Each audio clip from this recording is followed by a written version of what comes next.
Hudson Code.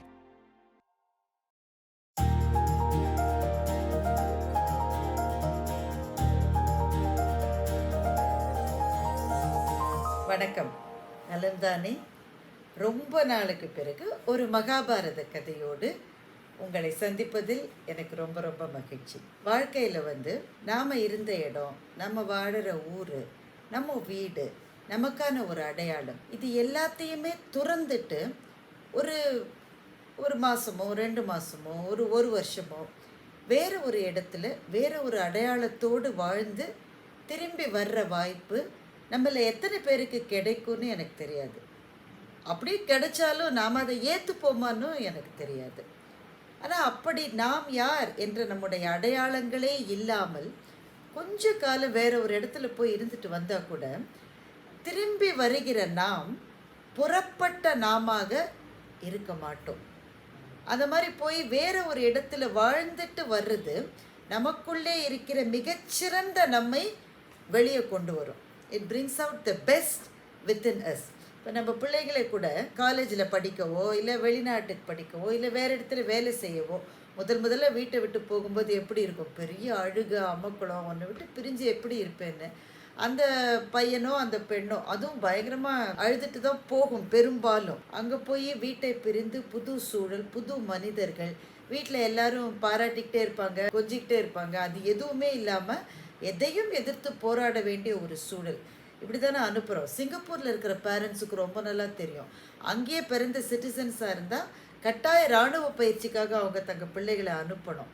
அப்படி அனுப்புகிற போதெல்லாம் வருத்தத்தோடு தான் அனுப்புவாங்க. ஆனால் திரும்பி வந்த பிறகு அவங்களே என்ன சொல்லுவாங்கன்னா, இவனா என் பையனா அப்படின்னு அவங்களே ஆச்சரியப்படுவாங்க. நமக்கு அப்படி தான் இருக்கும்.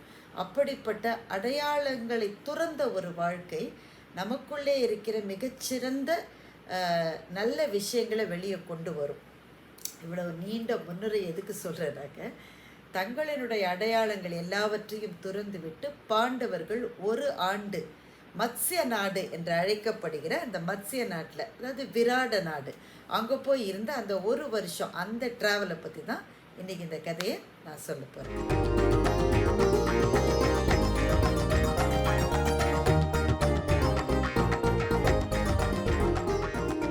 கண்டிஷன் படி இவங்க 13 ஆண்டு பாண்டவர்கள் காட்டுக்கு போயிடணும்.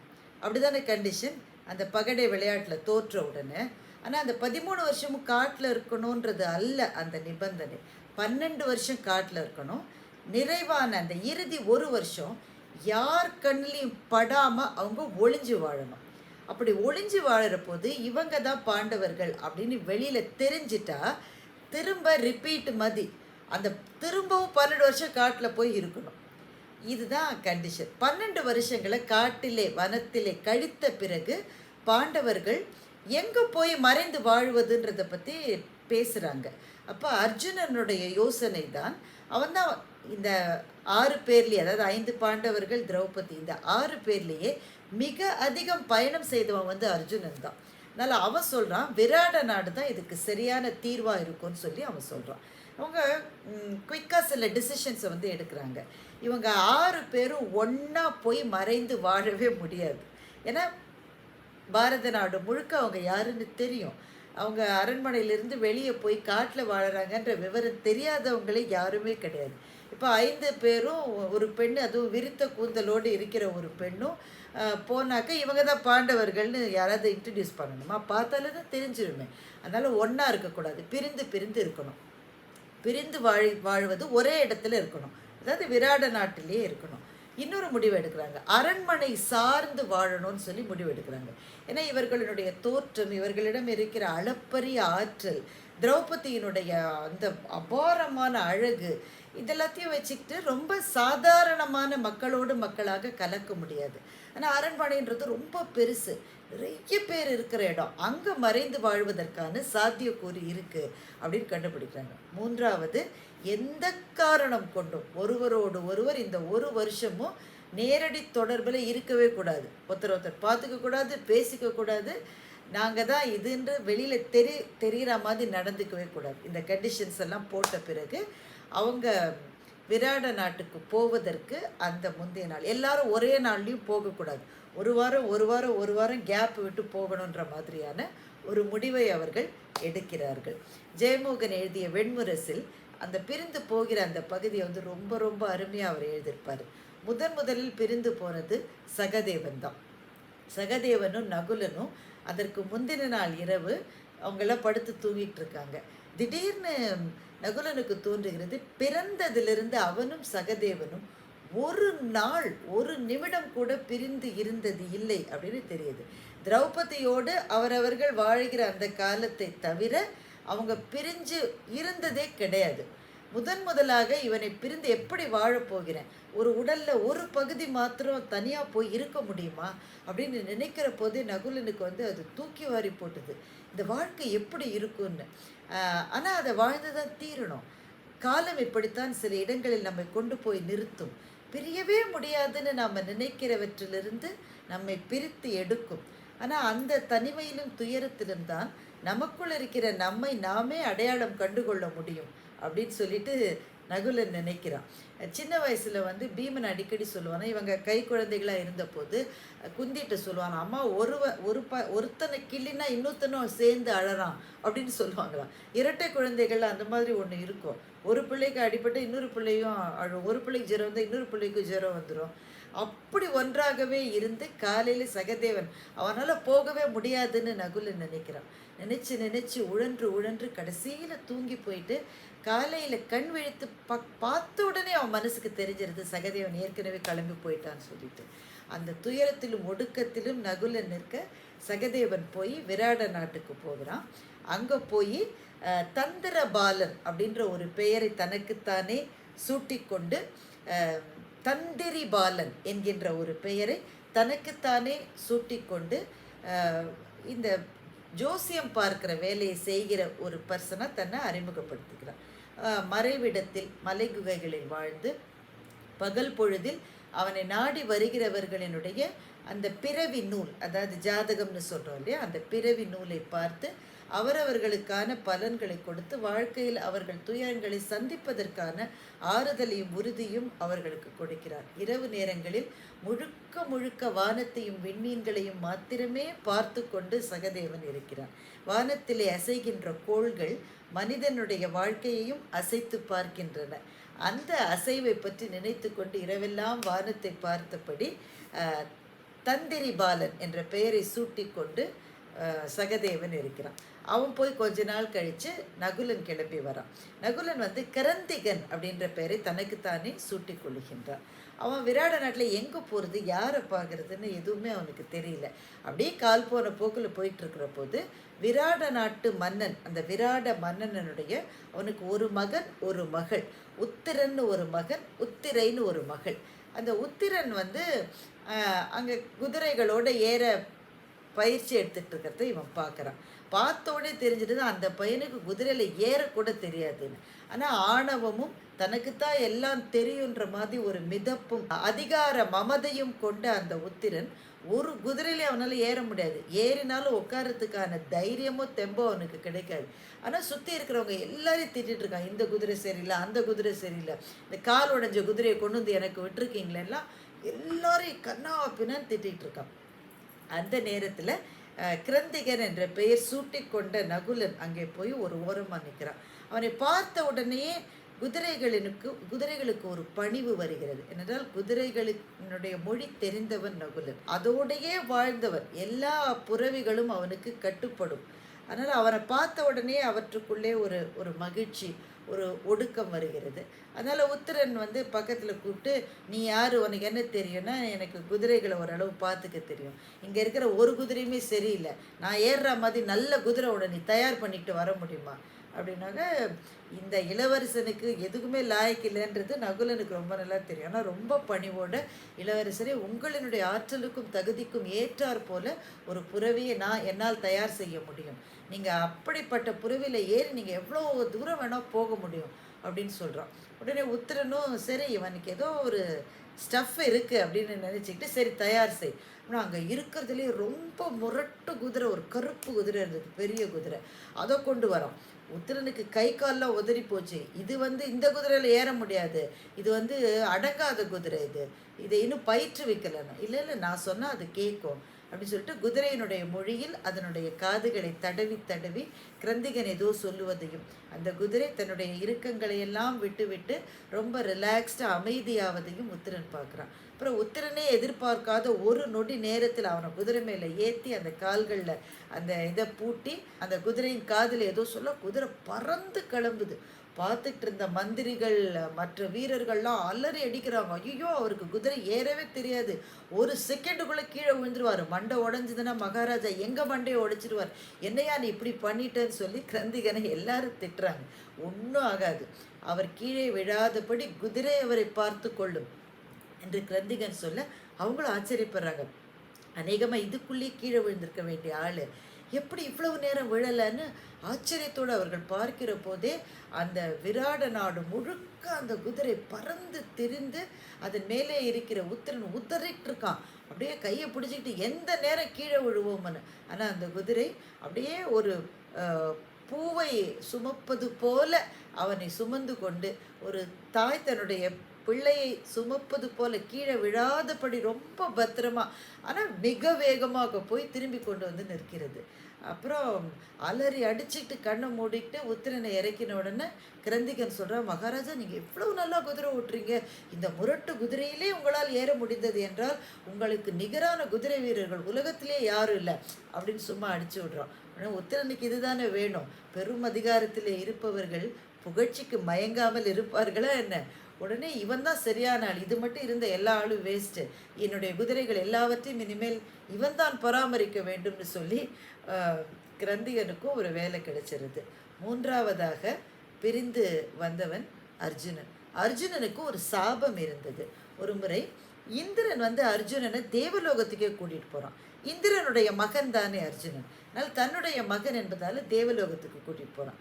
தேவலோகத்தில் என்றும் வயதே ஆகாத இளமையோடு இருக்கிற ஊர்வசி அர்ஜுனனுடைய ஆற்றலையும் அழகையும் பார்த்து அவன் மீது காதல் கொள்ளுகிறான். அந்த காதலை சொல்லுகிற போது அர்ஜுனன் அவளுடைய காலடியிலே விழுந்து வணங்கி, நான் என்னுடைய குலத்தை சேர்ந்த குரு வம்சத்தை சேர்ந்த என்னுடைய மூதாதை புரூரவஸ் ஆட்சி செய்து கொண்டிருந்த போது ஊர்வசியான நீங்கள் மண்ணுலகத்துக்கு புரூரவசை மணந்து கொஞ்ச காலம் அவருடைய மனைவியாக நீங்கள் வாழ்ந்திருக்கீங்க. அப்படி பார்த்தா நீங்கள் எனக்கு பாட்டி முறையாக வேண்டும். பாட்டி முறையாகிற ஒரு பெண்ணை போய் காதலிக்க முடியுமா அப்படின்னு அர்ஜுனன் கேட்குறான். தேவலோகத்தில் இருக்கிற ஊர்வசிக்கு வயதாவதில்லை, பழைய நினைவுகளும் அவளுடைய நெஞ்சத்தில் இல்லை. ஆனால் தன்னுடைய பெண்மையை அலட்சியப்படுத்தினான் அர்ஜுனன். அப்படின்றதுனால ஒரு சாபத்தை கொடுக்கிறார். உன்னுடைய வாழ்க்கையில் ஏதோ ஒரு கட்டத்தில் நீ ஒரு திருநங்கையாக இருக்க வேண்டும் என்று. அது சாபம்னு நினச்சி தான் அவள் கொடுக்குறான். ஆனால் உண்மையில் அதை விட பெரிய வரம் எதுவுமே அர்ஜுனனுக்கு கிடைச்சிருக்க முடியாது. அப்போ தேவேந்திரன் அவளுடைய அந்த சாபத்தை நீ ஏற்றுக்கொள், ஆனால் உனக்கு எப்போ தேவையோ அப்போது நீ அதை பயன்படுத்தி கொள்ளலாம் என்று தேவேந்திரன் அந்த சாபத்தை மாற்றுகிறான். அதனால தான் அர்ஜுனன் இந்த காலகட்டத்தை அதற்காக தேர்ந்தெடுத்து இந்த ஒரு வருஷம் நான் ஒரு திருநங்கையாக இருக்க போகிறேன்னு சொல்லி பிரகன்னலை என்கின்ற தன் பெயரோடு ஆடல் பாடல்களில் ரொம்ப ரொம்ப திறமையும் வல்லமையும் பெற்ற ஒரு திருநங்கையாக மாறி விராட நாட்டுக்குள்ளே போகிறான். பார்த்த உடனே பிரகன்னலை பார்த்த உடனே அப்படி அசந்து போகிறாங்க எல்லாம். அப்படி ஒரு ஒயில் அந்த நடையிலே, அப்படி ஒரு ஆடல் கலையினுடைய அத்தனை அழகுகளும் அந்த ஒரு நடையிலே தெரியுது.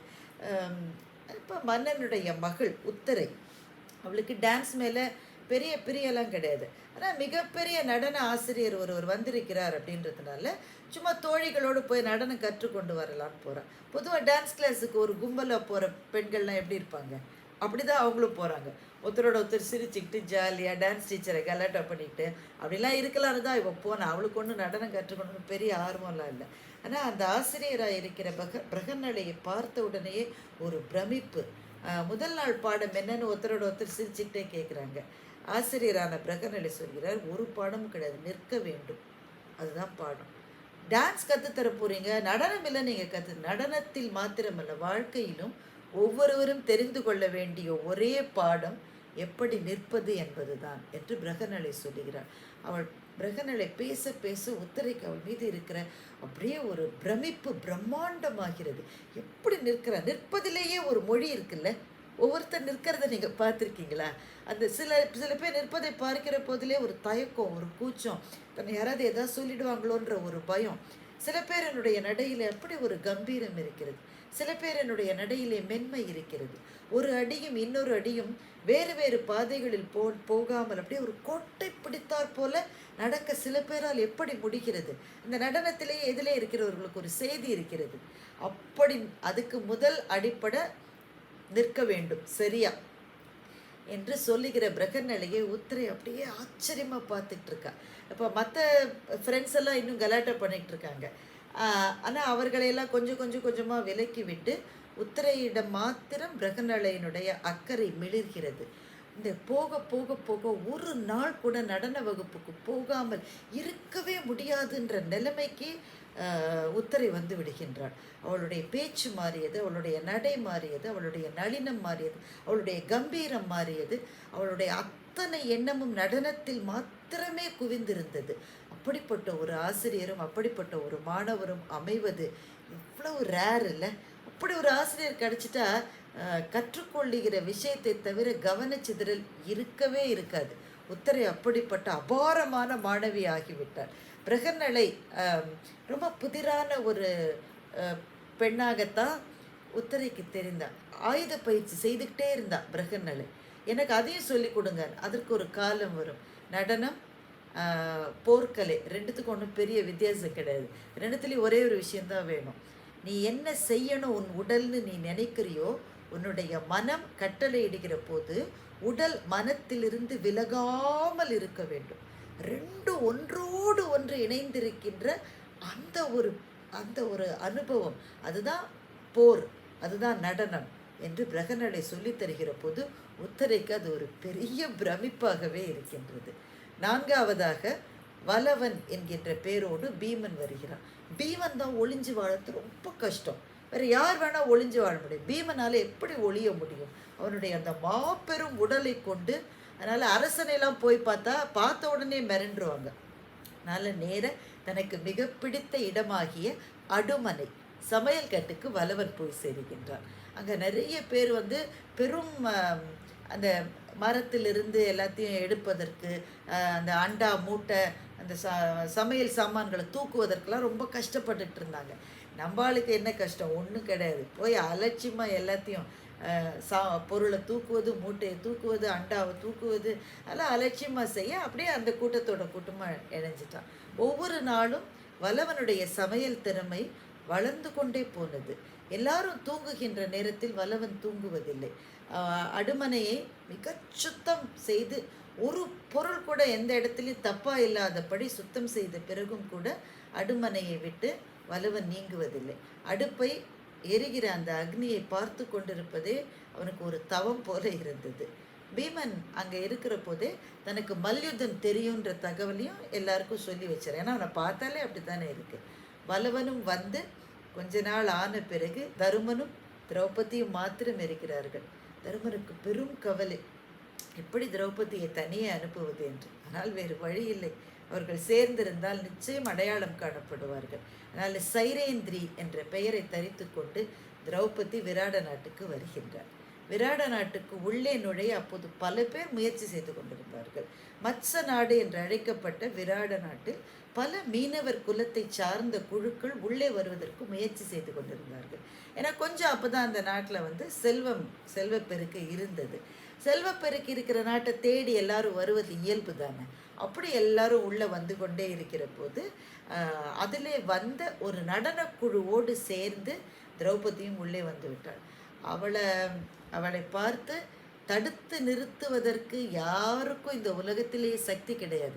ஏன்னா அரசரில் பிறந்து பேரரசியாகவே வாழ்நாள் முழுவதும் வாழ்ந்த அவளுக்கு உடலிலே ஒரு நிமிர்வு இருந்தது, ஒரு கம்பீரம் இருந்தது, அவளுடைய கண்களிலே ஒரு கட்டளை இருந்தது. அதை மீறுவதற்கு யாருக்கும் துணிச்சல் கிடையாது. அதுவும் அத்தனை நீண்ட கரிய முடி விரித்தபடி விரித்திருக்க ஒரு பெண்ணு உள்ளே வர்ற போதே அரண்மனை காவலர்கள் அரண்டு விட்டார்கள். கொற்றவை தெய்வம்தான் நம்முடைய நாட்டுக்கு உள்ளே வந்து விட்டதோ. என்ன வேண்டும், உங்களுக்கு யாரை பார்க்க வேண்டும், மற்றவங்களாம் அங்கிட்டு போ இங்கிட்டு போ உள்ளே வராத அப்படின்னு விரட்டுகிறவர்கள் இவளை விரட்ட முடியல. யாரை பார்க்க வேண்டும், நான் அரசி சுதேஷனையை பார்க்க வேண்டும்னு சைரேந்திரியாக வந்திருக்கிற திரௌபதி சொல்லுகிறாள். விராட மன்னனுடைய மனைவியின் பேர் சுதேஷினி.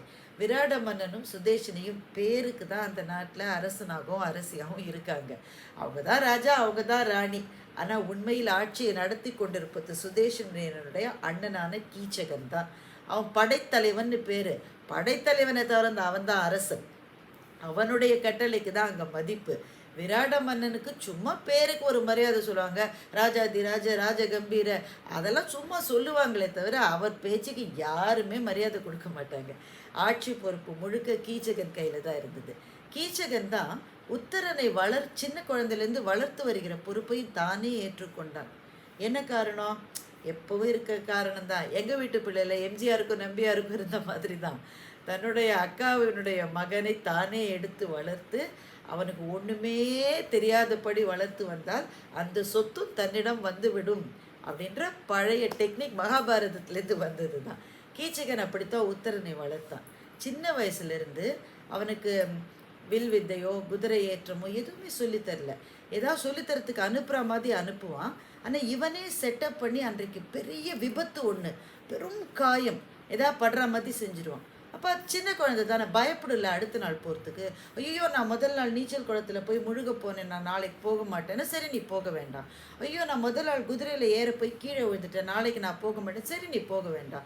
நான் பாடசாலைக்கு போனேன், ஆசிரியர் என்னை திட்டுகிறார், சரி நீ பாடசாலைக்கு போகணும். இப்படி எதையுமே சொல்லி கொடுக்காமல் உத்தரனை சுற்றி இருக்கிறவர்கள் எல்லாரும் அவனை மகாராஜா மகாராஜான்னு கூப்பிட செய்து தனக்கு எதுவுமே தெரியாது என்பது கூட தெரியாத அளவுக்கு முழு முட்டாளாக உத்தரன் வளர்ந்ததற்கு கீசகன் தான் காரணம். அதிகாரம் தன் கையில் இருக்க வேண்டும்னு. கொஞ்ச நாள் ஆன பிறகு அப்பாவையும் மகனையும் ஒரு சேர அகற்றிவிட்டு அந்த நாட்டினுடைய ஆட்சியை தான் கைப்பற்றுவது தான் கீச்சகனுடைய திட்டமாக இருந்தது. இப்படிப்பட்ட திட்டம் கொண்ட அந்த கீச்சகனுடைய சகோதரியான சுதேஷனிடம் அவளினுடைய சிகை அலங்காரத்தை செய்யக்கூடியவளாக சைரேந்திரி என்ற திரௌபதி போய் சேருகிறார். அவளை பார்த்த உடனே சுதேஷனை கண்களில் ஏதோ கண்ணீர் வருகிறது. அப்படியே துர்காதேவி என்னுடைய அரண்மனைக்கு எழுந்தருளியது போல இருக்குமா, நீ யாரு? நான் எனக்கு சில 5 கந்தர்வர்களால் பாதுகாக்கப்படுகிற ஒரு விசேஷமான சக்தி எனக்கு இருக்கு. நான் அரண்மனையில் தாதி பெண்ணாக இருக்கிறேன்.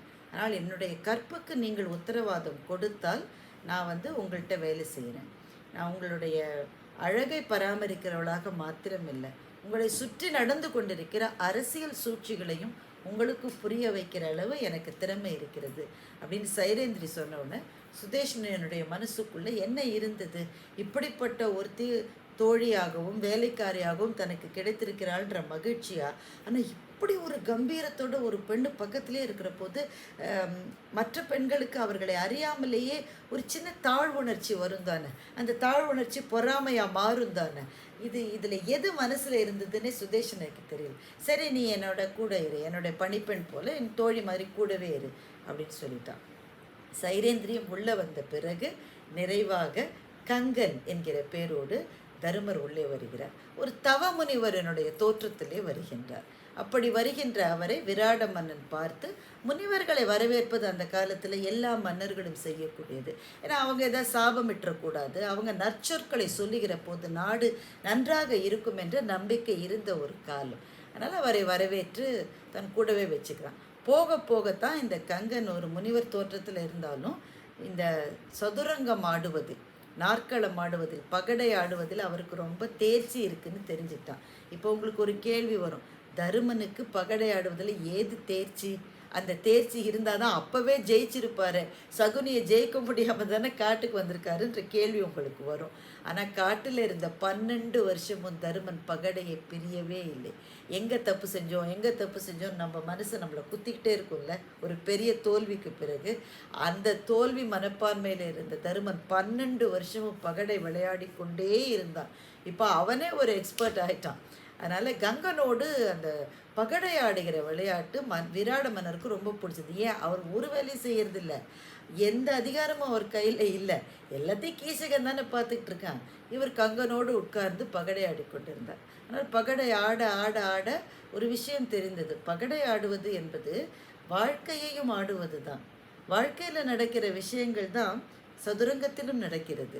எப்படி நமக்கு தெரியாமலே நாம் வெட்டப்படுவோம், எதிர்பாராத சமயத்தில் எப்படி நம்ம காலை வருவாங்க, பக்கத்தில் இருப்பவர்கள் எல்லாரும் ஒவ்வொருவராக மறைந்து போன பிறகும் தன்னந்தனியாக நின்று ஜெயிப்பது எப்படி, ஆட்ட விதிகளின்படி ஆடி எதிராளியை எப்படி வெல்வது, இதெல்லாம் வாழ்க்கைக்கு தேவையான விஷயம் தானே சதுரங்கமும் நமக்கு சொல்லித் தருகிறது.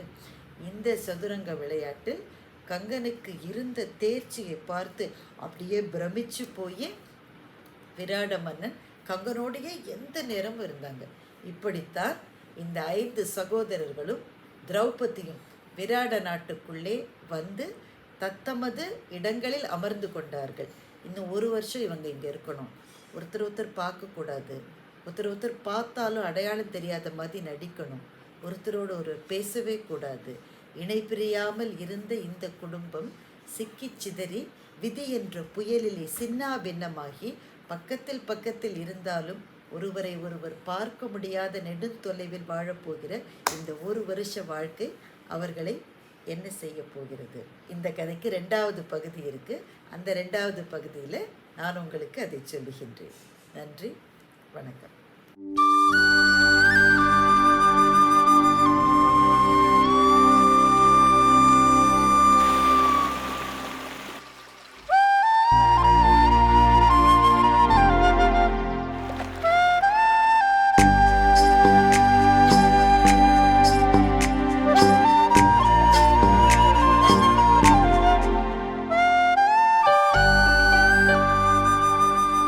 Hudson Card.